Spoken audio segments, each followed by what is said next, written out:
మూత్రం వ్యర్థ పదార్థమే కావచ్చు, కానీ అది మన ఒంట్లో ఆరోగ్యానికి, అనారోగ్యానికి ఒక సూచికగా భావించాలని చెబుతారు నిపుణులు. మూత్రంలో కనిపించే రంగుల్లో తేడాలు, మార్పుల ఆధారంగా చాలా రకాల జబ్బుల ఆనుపానుల్ని కనిపెట్టే వీలు ఉంటుంది. మూత్రం రంగు, మూత్రంలో ప్రోటీన్ పోవటం, చీము కణాలు, ఇలా మూత్రంలో కనిపించే ప్రతి మార్పు వెనుక ఏదో ఒక కారణం ఉంటుంది. అందుకే మన అనారోగ్యాన్ని అంచనా వేసేందుకు డాక్టర్లు రక్త పరీక్షతో పాటు మూత్ర పరీక్షకు కూడా ప్రాధాన్యం ఇస్తూ ఉంటారు.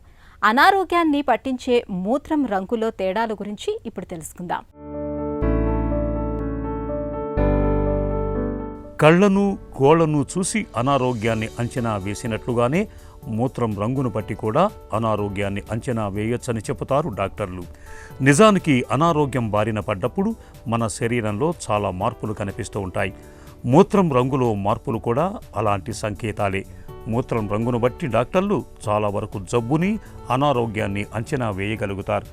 మూత్రం పచ్చగా వస్తుంటే వేడి చేసిందని, కామెర్లు సోకాయని అనుకుంటాం.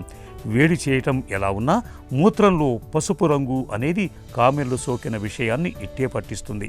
అయితే బి కాంప్లెక్స్ విటమిన్లను తీసుకున్నప్పుడు మూత్రం పసుపు రంగులో రావటం చాలా సాధారణమైన విషయం. దాని గురించి అంతగా పట్టించుకోనవసరం లేదు. మూత్రం రంగు పాలలాంటి నురుగుతో కూడా వస్తుంటే మూత్ర వ్యవస్థలో ఎక్కడో ఏదో ఇన్ఫెక్షన్ సోకిందని అర్థం చేసుకోవాలి. మూత్రం ముదురు గోధుమ రంగు అంటే డార్క్ బ్రౌన్ కలర్లో వస్తున్నప్పుడు దాన్ని కాలేయ జబ్బులకు సంకేతంగా భావించాలి.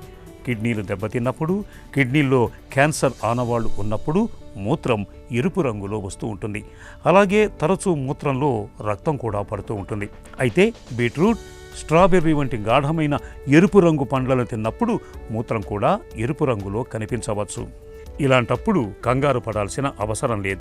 సాధారణంగా తెల్లగా లేదా లేత పసుపు రంగులో కనిపించాల్సిన మూత్రం రంగు మారి వస్తున్నప్పుడు ఆలస్యం చేయకుండా మూత్ర పరీక్షను చేయించుకుంటే చాలా రకాల జబ్బుల్ని తొలి దశలోనే పసిగట్టి చక్కగా నివారించుకోవచ్చు.